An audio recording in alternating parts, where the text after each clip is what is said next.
সবাইকে নমস্কার। আজকে রবীন্দ্র শতবার্ষিকী ভবনে প্রবুদ্ধজনদের সঙ্গে যে মত বিনিময় সভা এবং তার যে আয়োজক আমাদের সদর আরবান ডিস্ট্রিক্টের ত্রিপুরা প্রদেশ বিজেপির নির্দেশনায়, সেই উপলক্ষে এখানে উপস্থিত আছেন যিনি একটু আগে ওনার বিস্তারিত আলোচনা আমাদের সামনে রেখেছেন, প্রদেশ সভাপতি তথা রাজ্যসভার মাননীয় সাংসদ শ্রী রাজীব ভট্টাচার্য মহোদয়। আমাদের মাঝে উপস্থিত আছেন আমাদের ত্রিপুরা সরকারের বিভিন্ন দপ্তরের যারা মন্ত্রী বাহাদুররা এখানে উপস্থিত আছেন।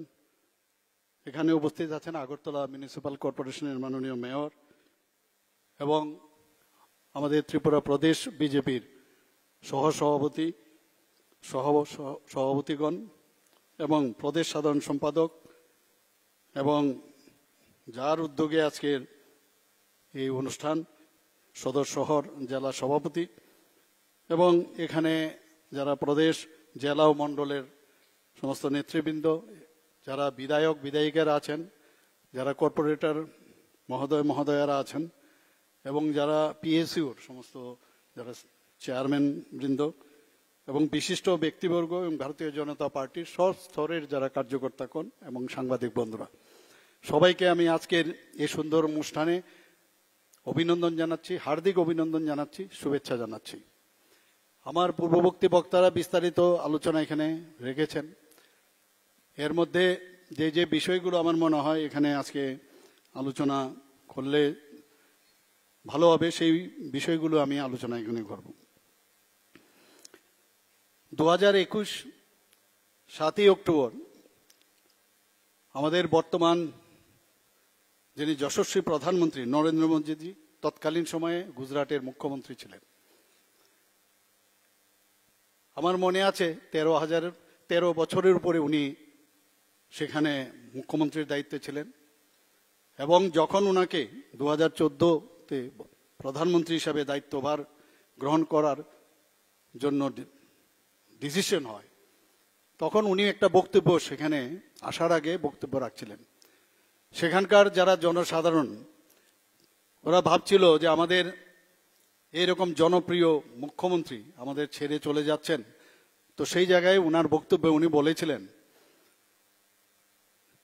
যে मुझे तो अभी आप लोग देश को चलाने के लिए भेज रहे हो, आप चिंता मत करो, मैं आप लोगों के साथ हूं, लेकिन अभी देश चलाने के लिए मैं जा रहा हूं। সেদিন আমি দেখলাম এত কনফিডেন্স ওনার মধ্যে। আমি কেন সবাই আমরা দেখেছি যে কিরকম বরিষ্ঠতার সাথে এই কথাটা বলেছেন, আমি দেশ চালানোর জন্য যাচ্ছি। এবং এই কনফিডেন্সটা কি করে আসলো? আমরা যারা সায়েন্সের স্টুডেন্ট বা অন্য যেসব বিভাগের স্টুডেন্টরা আছেন আমরা জানি যে পরীক্ষাগারে যখন পরীক্ষা করা হয় সেখান থেকে বা ট্রেনিং করতে গেলে যে ট্রেনিং করার পরে তারপর যে কনফিডেন্স আসে, সেটা মাননীয় প্রধানমন্ত্রীজি মুখ্যমন্ত্রীর দায়িত্ব যখন উনি গুজরাটে ছিলেন 13 বছরের উপরে, সেখানে উনি এটা পরীক্ষাগার হিসাবে সেখানে উনি কাজটা করেছেন। গুজরাটের কি অবস্থা ছিল আমাদের সবাই জানা। জল ছিল না সেচাইয়ের জন্য, খাওয়ার জল ছিল না, একটা মরুভূমির মতো একটা প্রদেশ ছিল। সেই জায়গায় উনি মডেল গুজরাট হিসাবে উনি সেখানে সেটাকে পরিগণিত করেছে। এবং এই যে কনফিডেন্স, আজকে বিভিন্ন স্কিমের বিষয়ে কথা বলছে, কিভাবে সাধারণ মানুষের কাছে যে স্কিমগুলো পৌঁছানো যায় সবগুলো উনি পরীক্ষা সেখানে করেছেন। সেই কনফিডেন্সের উপর ভিত্তি করে 2014-তে উনি প্রধানমন্ত্রীর দায়িত্ব ভার উনি গ্রহণ করেন। আমরা একটা অদ্ভুত যে সিন সেদিন আমরা দেখেছিলাম, পার্লামেন্টে ঢোকার আগে উনি ষষ্ঠাঙ্গ প্রণাম পার্লামেন্টকে করেছিল। আমাদের শেখার অনেক কিছু আছে। আজ পর্যন্ত ইতিহাসের পাতায় এই ধরনের প্রধানমন্ত্রী আমরা পাইনি। প্রণাম করে পার্লামেন্টের ভিতর উনি ঢুকেছিলেন। প্রথমবার এমএলএ, প্রথমবার মুখ্যমন্ত্রী, প্রথমবার এমপি, প্রথমবার উনি প্রধানমন্ত্রী। আমি জানি না আগামী দিন এই ধরনের নেতা আমরা পাবো কিনা। আজকে যখন ভারতবর্ষে G20 যে সম্মেলন হয়েছিল, সেই G20 সময়ে আমরা দেখেছি সমস্ত দেশ বিদেশ থেকে যখন লিডাররা আসছিল, মাননীয় প্রধানমন্ত্রী নরেন্দ্র মোদীজিকে যে আজকে আমরা বিকশিত ভারতের কথা বলছি, সেদিন সমস্ত দেশের যারা কান্ডারিরা ছিল, আমি নিজেও সেখানে একটা অনুষ্ঠানে আমার সেখানে যাওয়ার সুযোগ এসেছিল, আমি দেখেছি যে সম্মানের সাথে মাননীয় প্রধানমন্ত্রীজিকে ওনারা দেখেছেন, সেটা বলার অপেক্ষা রাখে না যে ভারত এখন কোন জায়গায় আছে, সেটা আগে আমরা দেখতে পারিনি। আমার মনে হয় যে মাননীয় প্রধানমন্ত্রীজি এখন যে বিকশিত ভারতের যে অমৃতকালের কথা ঘোষণা করেছেন, যে 2047-এ ভারতকে বিকশিত করতে হবে। আমার পূর্ববর্তী বক্তা এখানে বলেছেন, তাপসবাবু বলেছেন যে 2047-এ আমাদের দেশ কোন জায়গায় যাবে। আজকে সমস্ত নাগরিকরা, আমরা সমস্ত ভারতবাসী আমরা বুঝতে পারছি যে সঠিক জায়গায় সঠিক ব্যক্তিকে বসানো হয়েছে। দেশ যেভাবে চলার কথা আমরা সেইভাবে কোনোদিন ভাবতে পারিনি, সেই জায়গার মধ্যে এমন এক ব্যক্তিকে বসানো হয়েছে ভারতীয় জনতা পার্টির তরফ থেকে, এবং এনডিএ সরকার আজকে যেভাবে চলছে প্রতিটা ক্ষেত্রে আমরা দেখছি সেটা যে সবকা সাথ সবকা বিকাশ, বিশ্বাস আর তার প্রয়াস, প্রতিটা স্তরে আমরা সেই কাজটা দেখছি। সেবাই বলুন, সুশাসন বলুন, গরিব কল্যাণের কথাই বলুন, সব বিষয়ে মাননীয় প্রধানমন্ত্রীজি সেই কাজটা যখন ভাবছেন সেই কাজটা উনি করে থাকেন। এক এক সময় অবাক হই যে সমর্পণের যে ভাবনা চিন্তা, সেটা মাননীয় প্রধানমন্ত্রীজি আজকে মাত্র 3 থেকে 4 ঘন্টা পর্যন্ত উনি শোন, বাকি সময় উনি সমর্পিত দেশের জন্য কাজ করার জন্য। আমরাও চেষ্টা করছি উনাকে দেখে, আমরাও ভাবি আমরা যারা আজকে রাজ্য চালাচ্ছি, আমাদের যারা মন্ত্রিসভার সদস্যরা আছেন এবং অন্যান্য যেসব আমাদের যে বিধায়ক বিধায়িকারা আছেন, সবাই মিলে এইরকম একজন গার্জিয়ান যদি ঠিক থাকে, সঠিক পথে চলে, আমরাও কিন্তু সেই পথে চলি। কিন্তু দুঃখের বিষয় আমরা দেখি যে যারা বিরোধী দলে এখনো ওদের সেই কালচার ওদের ডেভেলপ করেনি। কারণ ওরা যে শিক্ষা দেবে, ওদের যেসব ডিসাইপল আছে, ওদের যে নিচু স্তরের যারা নেতা নেত্রীরা, তাদের মধ্যে সেটাই হবে। আমরা দেখতে পাই বিভিন্ন কার্যকলাপে ওদের মধ্যে কি ধরনের কথাবার্তা কয়। এই যে জিনিস, আজকে আমরা ভাগ্যবান যে এইরকম একটা ভারতীয় জনতা পার্টির আমরা এক একজন কার্যকর্তা আমরা দেখতে পাচ্ছি যে মাননীয় প্রধানমন্ত্রী নরেন্দ্র মোদীজির নেতৃত্বে যে দেশ চলছে, সেটা নতুন একটা রোড ম্যাপ আমাদের সামনে রেখেছে, একটা নতুন বিকাশের যে রাস্তা উনি আমাদের দেখাচ্ছেন। আমি প্রায়শ বিভিন্ন জায়গায় বলি, এতগুলো রোড আমাদের হচ্ছে, এতগুলো ন্যাশনাল হাইওয়ে হচ্ছে। আমি বললাম এই রাস্তা শুধু কনক্রিটের পিচের রাস্তা নয়, আমাদের আগামী দিন আমরা কিভাবে চলবো সেই নয়া রাস্তা, অনেক রাস্তা আমাদের সামনে মাননীয় প্রধানমন্ত্রীজি আমাদের দেখাচ্ছেন। আমি নিশ্চিত যে আমাদের যশস্বী প্রধানমন্ত্রীজি নরেন্দ্র মোদীজি যেভাবে দেশকে চালিয়ে যাচ্ছেন, গোল্ডেন লেটারে আগামী দিনে সেটা লেখা থাকবে, সেটা নিশ্চিত আমি বলতে পারি। এবং নেক্সট যে জেনারেশন তারা সেটা মনে রাখবে, সেই বিষয়ে একটা রিসার্চ হবে, আমি that I can tell you. আমাদের আজকের যে বিকশিত ভারত, আত্মনির্ভর ভারত, সংকল্প থেকে সিদ্ধি, সেই যে কথাগুলো, সেটার যে কার্যকাল নরেন্দ্র মোদীজির সময়ে আমরা দেখতে পাচ্ছি। বন্ধুগণ, ভারত আজকে যে শক্তিশালী একটা ভিতের উপর আজকে প্রতিষ্ঠিত হয়েছে, ফাউন্ডেশন ইজ ভেরি ইম্পর্টেন্ট। এত বছর স্বাধীন হওয়ার পরেও দেশ কিন্তু সেইভাবে শক্তিশালী হয় না। আমি বলবো, যেটা তাপসবাবু বলেছেন, যে একটা বিদেশি পত্রিকার মধ্যে কি বলেছেন, যে এতদিন বাদে ইংরেজ মুক্ত ভারত এতদিন বাদে হয়েছে, এটা বলার অপেক্ষা রাখে না। একটা স্ট্রং ফাউন্ডেশন আগামী প্রজন্মের জন্য মাননীয় প্রধানমন্ত্রীজির নেতৃত্বে সেটা সম্ভব হয়েছে।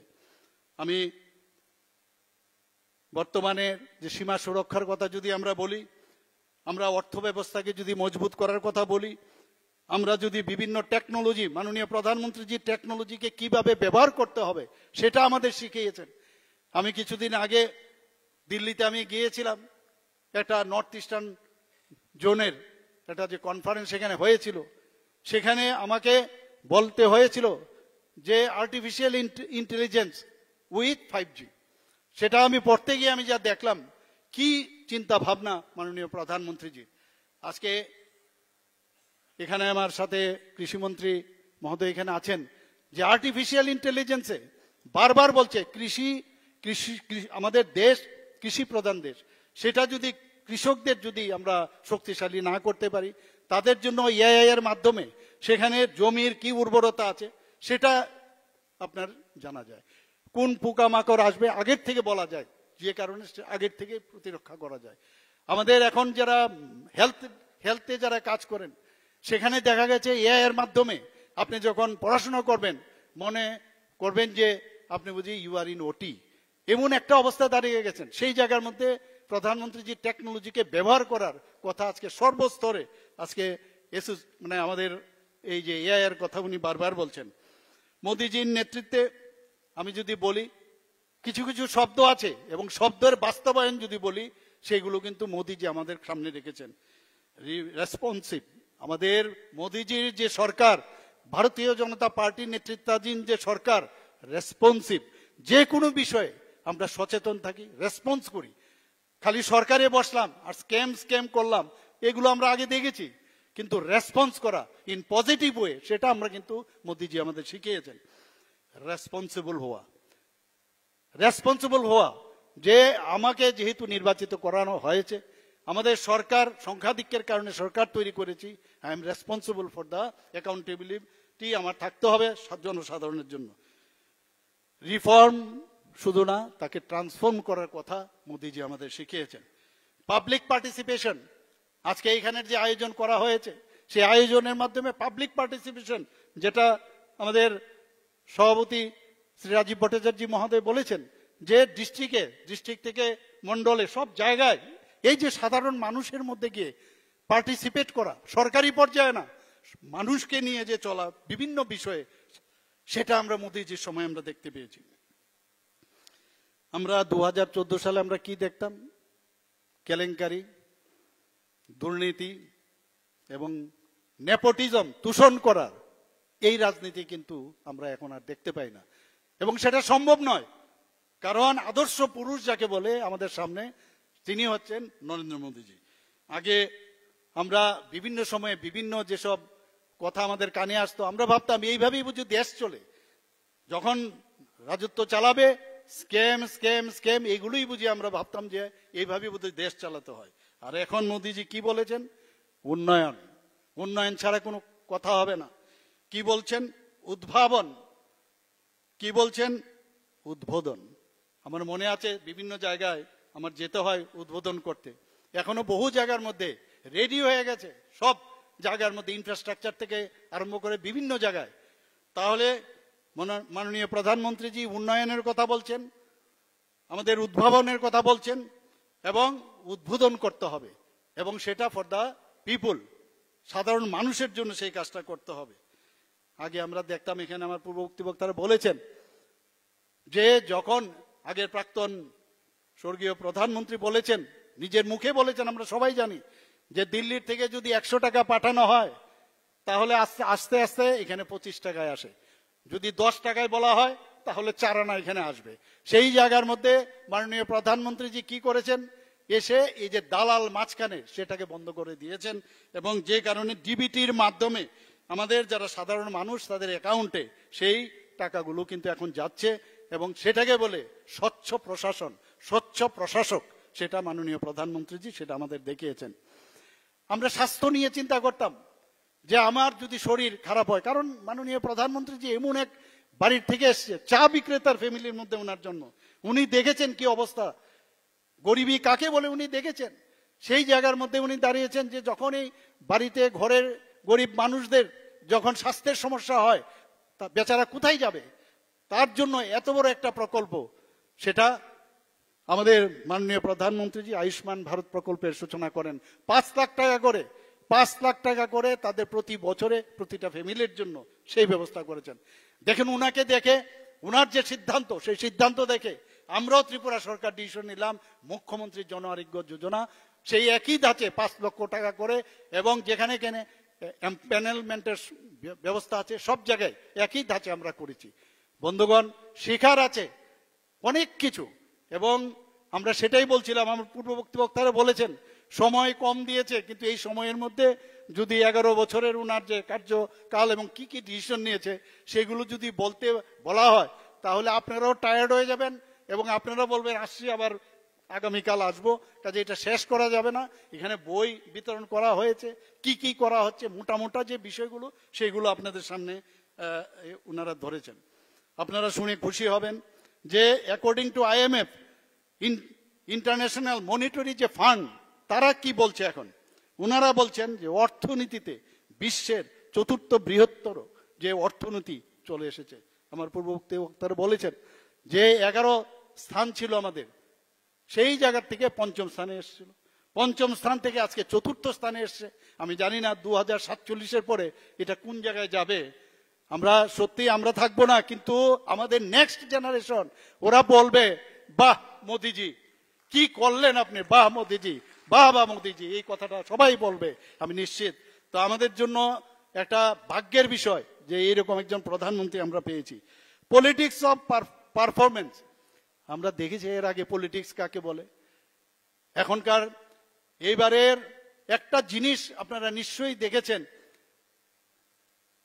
যে অপারেশন সিন্দুরের সময়ে সমস্ত বিরোধী দলের বিভিন্ন যারা রিপ্রেজেন্টেটিভ, তাদেরকে আমাদের NDA সরকারের তো আছেই, বিভিন্ন রিপ্রেজেন্টেটিভকে বিদেশে পাঠানো হয়েছে। এই যে একটু আগে কথা হয়েছে যে দেশের জন্য আমাদের যে সমর্পণের যে ভাবনা, এবার সত্যিই আমাদের খুব ভালো লাগলো। যারা যারা যে পার্টির থেকে গেছে, দেশ আগে, তারপরে পার্টি, তারপর নিজে, এটা কিন্তু মাননীয় প্রধানমন্ত্রী নরেন্দ্র মোদীজি ওইসব পার্টির লোকদেরও শিখাতে পেরেছে দিস ইজ ভেরি ইম্পর্টেন্ট। এবং যেভাবে ওনারা দেশ সম্পর্কে পাকিস্তানের বিরুদ্ধে যেভাবে কথা বলেছে, আমি ওনাদেরকে স্যালুট করব। মাননীয় প্রধানমন্ত্রীজি বলছেন উই ডোন্ট নিড প্রিচার। এবার যে অপারেশন সিন্দুরের সময় we don't need any preacher, we want partner. আমাদের প্রিচ করতে আসবেন না, এটা করতে হবে সেটা করতে হবে, আমরা পার্টনার চাই। টেররিস্টদের বিরুদ্ধে আমাদের যদি যুদ্ধ ঘোষণা যেহেতু করা হয়েছে, আপনারা একবার এক এক সম্মেলনে আপনারা বলবেন, বিশ্বের বিভিন্ন যেসব মিটিংগুলো হয় সেখানে টেররিস্টদের বিরুদ্ধে এগেনস্টে বলবেন, কিন্তু কার্যকরতে দেখা যায় আপনারা উল্টো কথা বলছেন। সেই কারণে এবার মোদিজি যে কাজটা করেছেন সেই কাজের প্রমাণ দিয়েছেন, উনাদেরকে একটা বার্তা দিয়েছেন যে কথা না কাজের মাধ্যমে আসতে হবে, এবং টেররিস্টদের এগেনস্টে যুদ্ধ সারা জীবন থাকবে। এবং সেটা কিন্তু আমরা এবার দেখতে পেয়েছি, মাত্র 25 মিনিটের মধ্যে 9টা ঘাঁটিকে ধ্বংস করা অক্ষত অবস্থায় আমাদের সেনাবাহিনীর জওয়ানরা, আজকে 3টা বাহিনী তারা অক্ষত অবস্থায় চলে এসছে। তার আগেও অপারেশন যে আমাদের সার্জিক্যাল স্ট্রাইক এবং আমাদের ওখানে যে এয়ার স্ট্রাইক করা হয়েছিল, মোদিজি যখন বলে আমরা বসে থাকি, কাউকে ছাড়া হবে না, যখন খালি ওয়েট করি কবে সেটা শুরু করবে। বিহারে এবার যখন এই পেহেলগাঁও, যেখানে আমাদের যে পর্যটকরা সেখানে গেছে 26 জনকে যে নির্মমভাবে হত্যা করেছে, 25 জন আমাদের ভারতীয়, একজন নেপাল থেকে, তখনই বুঝেছিলাম যে বিহার থেকে যে সাবধানী বাণী দিয়েছেন এবং সেটা অক্ষরে অক্ষরে উনি পালন করবেন। কিন্তু একটা জিনিস বুঝার, সারা পৃথিবীর লোক এখন বুঝতে পারছে উনি কি বলছেন। আমাদের টার্গেট টেররিস্ট, আমাদের টার্গেট কোনো দেশের নাগরিকদের জন্য না, ওখানকার যে ভূখণ্ড আছে তাদের জন্য না, কিন্তু সেই যে প্রমাণ উনি দিয়েছেন এবং সেই বার্তাটাই যারা যারা বিভিন্ন যে আমাদের পলিটিক্যাল পার্টির ভারতে আছে তারা যখন বাইরে গেছিল তাদেরকে বলে দেওয়া হয়েছে যে আপনারা এই বিষয় নিয়ে, এবং সুন্দরভাবে আজকে ভারত কোন জায়গায় কি চিন্তা ভাবনায় আছে সেটা ওনারা বলেছেন। আমি এর জন্য মাননীয় প্রধানমন্ত্রীজিকে ধন্যবাদ দেব।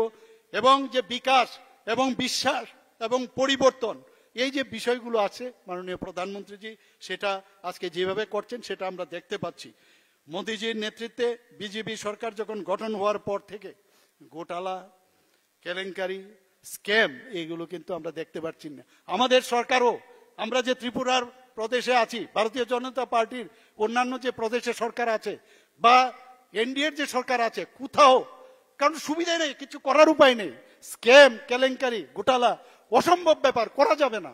এই যে নতুন ভাবে পলিটিক্স পারফরমেন্স পলিটিক্সের যে নতুন পরিবেশা, সেটা মাননীয় প্রধানমন্ত্রীজি আজকে আমাদের যে সুশাসনের যে ব্যবস্থা, কিভাবে সুশাসন করতে হয়, গুড গভর্নেন্সের সেই কথাটা উনি এনেছেন। শুধু তাই নয়, আমাদের মহান যে সংস্কৃতি, আমাদের যে ধর্মীয় যে জাগরণ, সেটাও মাননীয় প্রধানমন্ত্রীজি আমাদের সামনে রেখেছেন। আজকে যদি আমরা কাশী বিশ্বনাথ করিডোরের কথা বলি, আজকে যদি রাম মন্দির নির্মাণের কথা বলি, মহাকালেশ্বর মন্দিরের যে উন্নয়ন, কেদারনাথ মন্দির, এরকম প্রচুর যে নিদর্শন উনি আমাদের সামনে রেখেছেন। আমাদের যে ঐতিহ্য, আমাদের পরম্পরা, সেগুলো আমাদের নেক্সট জেনারেশনের জন্য সেটা আনতে হবে, এবং সেই কাজটা উনি আজকে এখানে করছেন। 370 এবং 35-এ ধারা বিলুপ করার সময় আমরা কথা হয়েছে। আজকে যখন আমাদের মুসলিম যে বোনেরা মায়েরা আছেন, তাদেরকে 3 বার যদি 3 তালাক বলা হতো, তাদের তালাক হয়ে যেত। ভারতবর্ষের সাথে পাকিস্তান আছে, আমাদের বাংলাদেশ আছে, এরকম অসংখ্য যে মুসলিম কান্ট্রি, সেখানে এই 3 তালাক প্রথা যেটা ছিল, সেটা মাননীয় প্রধানমন্ত্রীজি 370 ধারা এবং 335A এবং 3 তালাক বিলুপ্তি যখন করা চিন্তা ভাবনা করলেন, এবং যেমন চিন্তা ভাবনা করলেন সেটা বাস্তবায়নও করেন। আমাদের মধ্যে অনেকে চিন্তা ভাবনা করছিলেন এবং অনেক বিরোধী দলের নেতারা বলছিলেন এই দেশে আগুন জ্বলবে, অনেক সমস্যা হবে, কিন্তু কিছুই হলো না। আজকে জম্মু এন্ড কাশ্মীর, লাদাখ এত সুন্দরভাবে চলছে, এত সুন্দরভাবে সেখানে উন্নয়ন হচ্ছে, পর্যটকরা সেখানে যাচ্ছে, এখানে ইলেকশন হয়েছে, প্রায় 56% ভোট সেখানে মানুষ দিতে পেরেছে, প্রায় 60%-এর উপরে ভোট আজকে মানে লাদাখে হচ্ছে। তো সেই জায়গার মধ্যে দাঁড়িয়ে মানুষ চায় যে শান্তি চায়, মানুষ চায় অশান্তি কোনো অবস্থায় চায় না, সেটা মাননীয় প্রধানমন্ত্রীজি সেই নার্ভটা বুঝতো এবং সেটা করতে পেরেছে। এবং আপনারা দেখেছেন যে যখন দেখলো যে স্টোন পেল্টিং এর বিষয় আমরা দেখতাম কোথায় কোথায়, যে ইয়াং যে জম্মু এন্ড কাশ্মীরের যারা ছেলেরা আছে, ইয়াং জেনারেশন, তাদেরকে স্টোন পেল্টিং এর জন্য ব্যবহার করা হতো, তাদেরকে পয়সা দেওয়া হতো। সেই কালচার থেকে যখন দেখলো যে এখানে উন্নয়ন চলছে, এইভাবে 370 এবং 35-এ ধারা যদি বিলুপ হয়, তাহলে তো আমাদের সেই লোকগুলোকে আমরা পাবো না। তখনই এই প্ল্যান যেটা করলো যে পেহেলগাঁওতে আমাদের 26 জনকে নির্মমভাবে হত্যা করতে হবে, সেই কাজটা ওনারা করেছেন।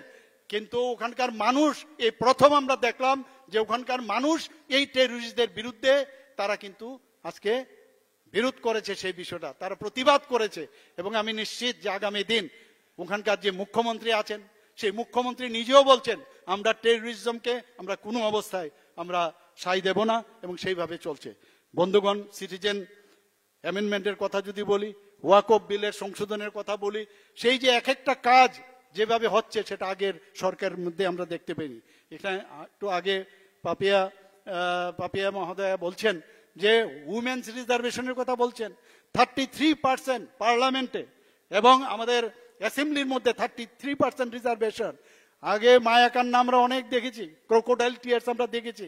এখানে আমার বোনেরা আছেন, মেয়েরা আছেন, ওরা কিন্তু আজকে তারা ভাগ্যবান যে এইরকম একজন প্রধানমন্ত্রী আপনারা পেয়েছেন, যে 33% রিজার্ভেশন। আজকে আপনারা এই অ্যাসেম্বলি এবং পার্লামেন্টে আপনারা যাওয়ার যে সুযোগ, সেই সুযোগ আপনারা পেয়েছেন। মাননীয় প্রধানমন্ত্রী যে একটা নতুন শব্দ বলেছেন, কি বলেছেন? New normal in Indian. সেই আগের ইন্ডিয়া নেই।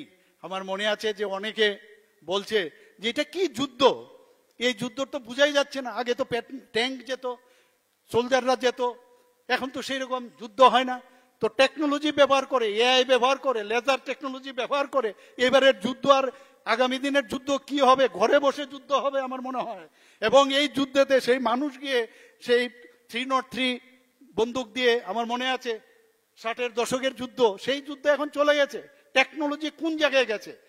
তো সেই টেকনোলজি আমাদের মাননীয় প্রধানমন্ত্রীজির কারণে, আমাদের যারা সায়েন্টিস্টরা আছেন সেই সায়েন্টিস্টদের কারণে এখন সেই ঊর্ধ্বমুখে আমি বলবো, এবং সেটা আগামী দিন বিকশিত ভারত, সেটা নিশ্চিত আগামী দিন হচ্ছে।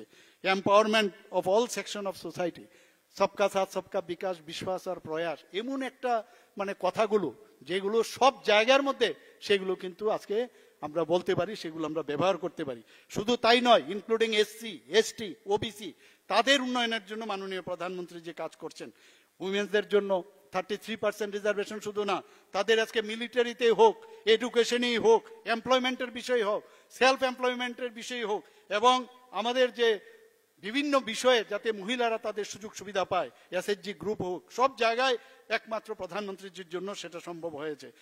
আমাদের এখানে এই বিষয়ে আলোচনা হয়েছে, 126টার মতো আমাদের মাননীয় সভাপতিজি বলেছেন যে মাওবাদীরা 126টার মতো বিভিন্ন প্রদেশে, এবার নীতি আয়োগেও বিষয়ে কথা হয়েছে, মুখ্যমন্ত্রী সম্মেলনেও সেই বিষয়গুলো এসছে এখানে, কিভাবে ছত্তিশগড়ে তাদেরকে ধ্বংস করার যে রীতিনীতি আমাদের যশস্বী স্বরাষ্ট্রমন্ত্রীজি এবং প্রধানমন্ত্রীজির নির্দেশে যেভাবে করা হয়েছে, সত্যি সেখানে একটা মানে আমার দেখতে আমার সৌভাগ্য হয়েছে যে সেখানকার যে মুখ্যমন্ত্রী সেটা উনি প্রেজেন্টেশন দিচ্ছিলেন যে 126টা নকশাল এফেক্টেড এরিয়া সেখান থেকে এখন নেবে মাত্র 18টা হয়েছে।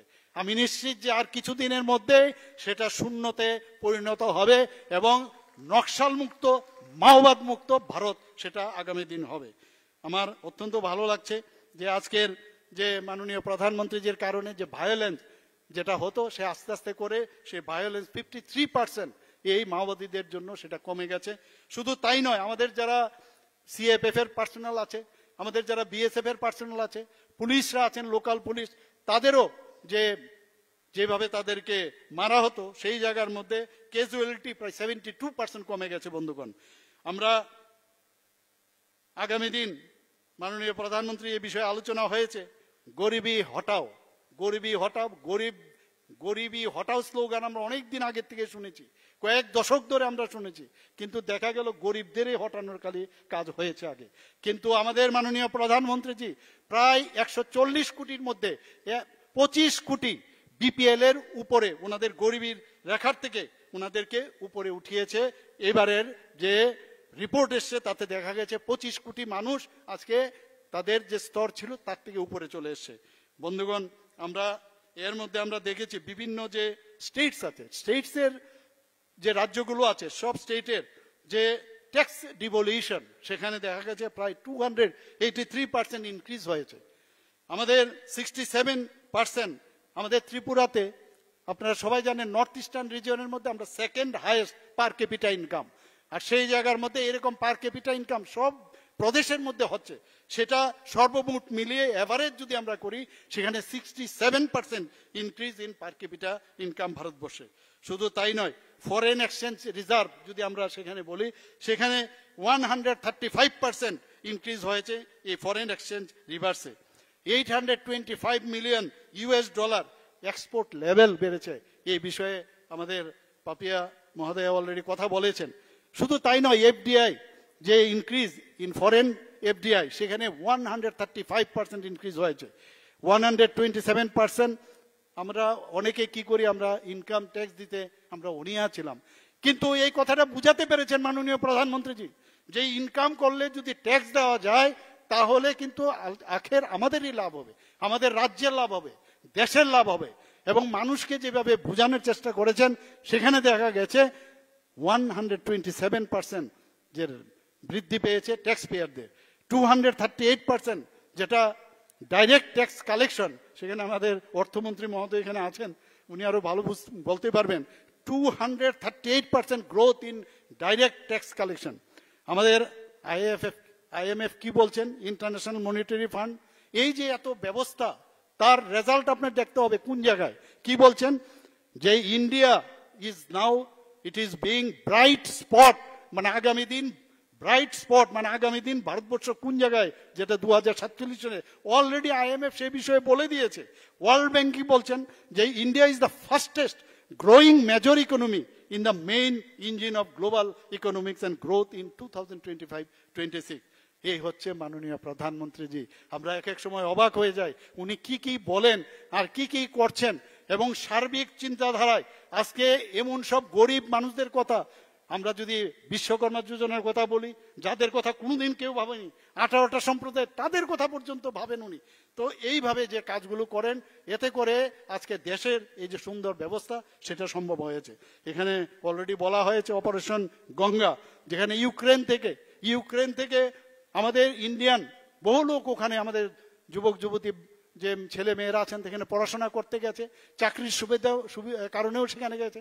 সেখান থেকে আমরা ভাবছিলাম কি করে আসবে, কিন্তু একমাত্র মাননীয় প্রধানমন্ত্রীজি যখন বললেন, সেখানে শুধু ভারতীয়রা আসেননি, সেই ফ্ল্যাগের নিচে পাকিস্তানের যারা নাগরিক এবং অন্যান্য রাষ্ট্রের নাগরিকরা পর্যন্ত এই আমাদের ভারতের যে ফ্ল্যাগ, সেই ফ্ল্যাগের সামনে এসে ওরা সেখান থেকে পরিত্রাণ পেয়েছে। বন্ধুগণ, আমাদের আন্ডার বন্দে ভারত মিশন, আপনারা সবাই জানেন কোভিডের সময় আমাদের কি সমস্যা ছিল, চারিদিকে বিভিন্ন জায়গায় শ্রমিক থেকে আরম্ভ করে বিভিন্ন যারা কাজে নিযুক্ত ছিল, এক প্রদেশ থেকে আরেক জায়গায় যাওয়া, সেটা নাম উনি দিয়েছেন Vande Bharat mission.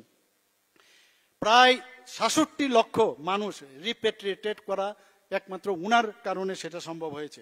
Under operation দেবী শক্তি, সিটিজেন, যেখানে আফগানিস্তানে যখন ওখানে যুদ্ধ হয়েছিল, সেখানে গৃহযুদ্ধ হয়েছিল, সেখান থেকে এই আন্ডার অপারেশন দেবী শক্তি, এক একটা নাম, অপারেশন সিন্দুর, কিরকম নাম দিয়েছে, যে আমার যারা মেয়েরা তাদেরকে কপাল থেকে সেই সিঁদুর মুছে দেবে, মাত্র বিয়ে হয়েছে ৫-৬ দিন বাদে তারা গেছে সেখানে হানিমুনের জন্য, তাদের কপালের থেকে সিঁদুর মুছে দেবে। অদ্ভুত কি নাম দিয়েছে, অপারেশন সিন্দুর। সবাই অবাক হয়ে গেছে যে এইরকমও নাম হতে পারে, এক একটা নামের তাৎপর্য, যেসব নাম আমরা আগে কিন্তু এগুলো আমরা শুনিনি। অপারেশন দেবী শক্তিতে আমরা দেখেছি আফগানিস্তান থেকে সিটিজেনকে আমাদের ভারতের সমস্ত নাগরিকদের মানে উনি নিয়ে এসছেন। ৫,০০০ ইন্ডিয়ান যারা তাদেরকে ইভাকুয়েটেড করা হয়েছিল অপারেশনের রাহতে। আমরা দেখেছি যে মন কি বাত অনুষ্ঠানের কথা যদি আমি বলি, একবার ভাবুন যে পৃথিবীর কোন জায়গার কোন রাষ্ট্রপ্রধান এই মন কি বাত অনুষ্ঠান করেন। আমরা প্রতি মাসে শেষ রোববারে, কি অদ্ভুত মন কি বাত। এখন অনেকে বিরোধীরা বলেছেন, আরে মোদিজির মন কি বাত অনুষ্ঠানের জন্য আমরা কেন যাব? আরে সেটা এখন বুঝতে পারছে ওটা উনার মন কি বাত বলছেন না, সাধারণ মানুষের যে মন কি বাত সেটা শোনার জন্য সেই প্রোগ্রাম। অদ্ভুত একটা সিচুয়েশন আমরা দেখি প্রতি রোববারে। সেই মহাভারত রামায়ণের সময় আমরা দেখতাম, সবাই বসে থাকতাম কবে সেই এপিসোডগুলো হবে। আজকে মন কি বাত অনুষ্ঠানের জন্য সারা ভারতবর্ষের মানুষ, ইভেন বাইরের যে মানুষ যারা ইন্ডিয়ান আছে, তারাও সেটা দেখার জন্য, শোনার জন্য যে মোদিজি কি বলছেন। যারা স্টুডেন্ট আছে তাদের সাথে কথাবার্তা বলেন, যারা সায়েন্টিস্টরা আছেন তাদের সাথে কথা বলেন, স্পোর্টসে যারা যুক্ত আছে তাদের সাথে কথা বলেন, এবং উনার মাধ্যমে সমস্ত মানুষকে বলছেন যে কি বলছেন, বিভিন্ন ফেস্টিভ্যালের কথা বলছেন। সারা ভারতকে এক সূত্রে বাঁধবার যে চিন্তাধারা, ভারত পৃথিবীর কোনো জায়গার মধ্যে এক এক সময় অবাক হয় সেটা কি করে সম্ভব হচ্ছে। সেটা মন কি বাত অনুষ্ঠানের মাধ্যমে মাননীয় প্রধানমন্ত্রীজি করছেন। এক পের মা কে নাম, আমি তো শুনিনি সব কথাবার্তা। মার নামে যার যার সবার মা আছে, তো এই যে নাম, এক একটা নামের ইম্পর্টেন্স, এবং সেই ইম্পর্টেন্সের কথা মাথায় রেখে সম্মান জানিয়ে, শ্রদ্ধা জানিয়ে আমরা আজকে সবাই, এখনো সেই কার্যক্রম চলছে। গত বছর আমার মনে আছে, সেখানে আমাদের এখানে রতনবাবুও ছিলেন, সেই অনুষ্ঠানে আমাদের ফরেস্ট মিনিস্টারের সেখানে উপস্থিত ছিলেন। সেখানে 5 মিনিটে, আমি গর্বের সাথে যখন দিল্লিতে আমি কথা বলি যে 5 মিনিটে আমাদের ত্রিপুরাতে 5 লক্ষ পেড় সেখানে লাগানো হয়েছে বন্ধুগণ, এবং সেটা আমরা দেখিয়েছি। এবং আগামী দিনেও মাননীয় প্রধানমন্ত্রী যে আমাদের যেভাবে মার্গদর্শন করেন, সেটা এক পেড় মাকে নাম, সেটা আমরা করব। মেরে মাটি মেরা দেশ, এটা কি অদ্ভুত কথা, মেরে মাটি মেরা দেশ। আমি সব জায়গায় বলি, আমরা যে মাটির উপর দিয়ে পাই আমরা আসি যাই, কিন্তু নিজের মাকে, মাতৃভূমির এই যে মা আমাদেরকে আস্থা দিয়েছে, আমাদের যে আস্থানা দিয়েছে, একবারও তার প্রতি আমাদের কিন্তু কোনো রকম শ্রদ্ধা বা আমরা বুঝতেই ফিলিংস আমাদের নেই। আমি একটা উদাহরণ দিয়ে বলছি যে লাংস নিয়ে আমরা কিন্তু ভাবি না, কিন্তু করোনার সময় আমাদের বুঝিয়েছে যে ফুসফুসের কি প্রয়োজন, সেটা কিন্তু আমাদের বুঝিয়ে দিয়েছে। বিপদের সময় আমাদের বোঝানো হয়েছে যে lungs is very important for us. এখন আমরা বুঝি যে কিভাবে লাংসের এক্সারসাইজ করা উচিত, কিভাবে গাছ লাগানো প্রয়োজন, কিভাবে অক্সিজেন যদি পরিবেশে সারা ভারতবর্ষে সারা পৃথিবীতে থাকে সেই অক্সিজেন আমরা গ্রহণ করব, কার্বন ডাই অক্সাইড আমরা দেব। এই যে সিম্বায়োসিসের বিষয়, সেটাও মাননীয় প্রধানমন্ত্রীজি আমাদের শিখিয়েছেন। মেরে মাটি মেরা দেশ, আমরা কি করলাম যে এই মাটি নিয়ে আজকে কর্তব্য পথে আমরা সেই মাটি প্রতিটা কোনায় কোনায়, আমাদের 58টা ব্লক আছে, 58টা প্লাস মিউনিসিপ্যালিটির একটা আছে, সমস্ত মিউনিসিপ্যালিটি থেকে কর্পোরেশনের মাধ্যমে আমরা 58+1 59 কলেজ আমাদের এখানেও আমরা সেই কাজটা আমরা করেছি। সেখানে আমরা যে অমৃত বাটিকা সেটা আমরা তৈরি করতে পেরেছি এবং দিল্লিতে আমরা সেটা করি। একবার ভাবুন তো, সেই বাগানে সেই অমৃত বাটিকাতে যদি যান, সারা ভারতবর্ষের সমস্ত কোনা কোনার থেকে সেই মাটি নিয়ে সেখানে একটা অমৃত বাটিকা করেছেন। ত্রিপুরাতেও আমরা সেক্রেটারিয়েটের সামনে করেছি। এই যে শিক্ষা, আমাদের শিক্ষা গুরু আমি বলবো যে আমাদের শিখিয়েছেন যে তোমার মাকে কিভাবে সম্মান করতে হয়, মাটিকে কিভাবে সম্মান করতে হয়, সেই নামের মাধ্যমে উনি আমাদের দেখিয়েছেন। হর ঘর তিরঙ্গার কথা যদি আমরা বলি, এই কথা তো আগে শুনিনি, আমরা তো আগেও ফ্ল্যাগ উঠাতাম, আমাদের বাড়িতে আমরা মাঝে মাঝে উঠাতাম, নাও উঠাতাম, এরকমও ছিল।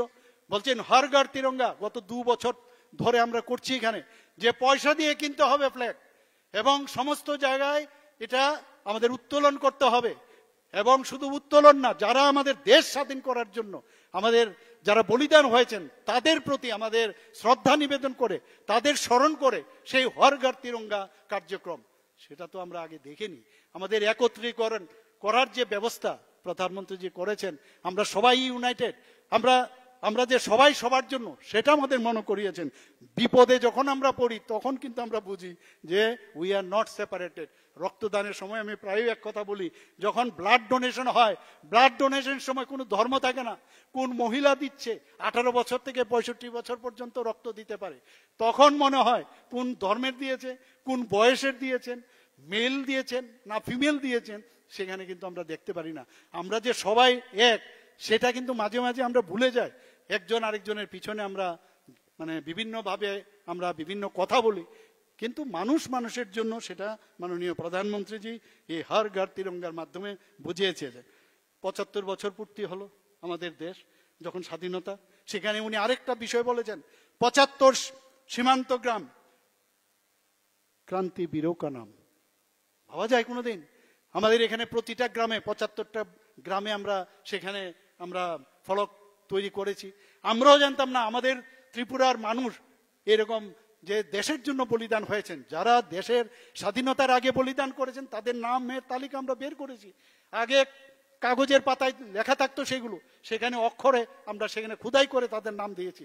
যারা বিএসএফ, যারা সিএফএফ এর আছেন, যারা আসাম রাইফেলসে আছেন, ত্রিপুরার যারা আছেন, তাদের নাম এক একটা গ্রামের মধ্যে, সেই কাজটা মাননীয় প্রধানমন্ত্রীজি করেছেন। ইতিহাস মনে রাখবে আমি যেটা বলছি, যে প্রধানমন্ত্রীজি কি করেছেন এই দেশের জন্য, সেটা আজকের এই দিনে আমার মনে হয় আর বেশি কিছু, আজকে যদি উজ্জ্বলা যোজনার কথা বলি, আমার মনে হয় আগের আমার বক্তারা বলেছেন, প্রধানমন্ত্রী আবাস যোজনার কথা বলি, সেটা বলা শেষ করা যাবে না। তো এরকম অসংখ্য যেসব কাজ, স্বচ্ছ ভারত অভিযানের কথা যদি বলি, হর ঘর যে আজকে মুফত বিজলি, সেই কথা যদি বলি শেষ করা যাবে না। সেই কথাটাই আজকে বলা হচ্ছিল, আমি কথা বলছিলাম মাননীয় মিনিস্টার সাহেবের যাতে এত অল্প সময়ের মধ্যে সেটা শেষ করা যাবে না।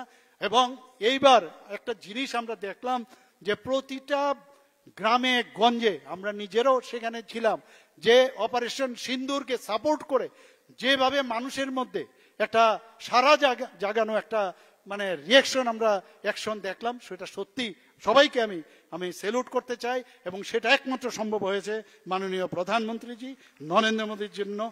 এই কথা বলে আগামী দিন একটা সুন্দর ভারত হবে, সুন্দর রাজ্য হবে, এবং সেটা একমাত্র সম্ভব হবে সবাই যদি, if we are all United. সবাইকে অসংখ্য ধন্যবাদ, নমস্কার, জয় হিন্দ। অনেক অনেক শ্রদ্ধা ও ধন্যবাদ জ্ঞাপন করছি আমাদের রাজ্যের জনপ্রিয় মুখ্যমন্ত্রী দাদা মানস মহোদয়কে। বিকশিত ভারতের অমৃতকাল, সেবা সুশাসন ও গরিব কল্যাণের 11 বছর পূর্তিতে ছোট ভিডিও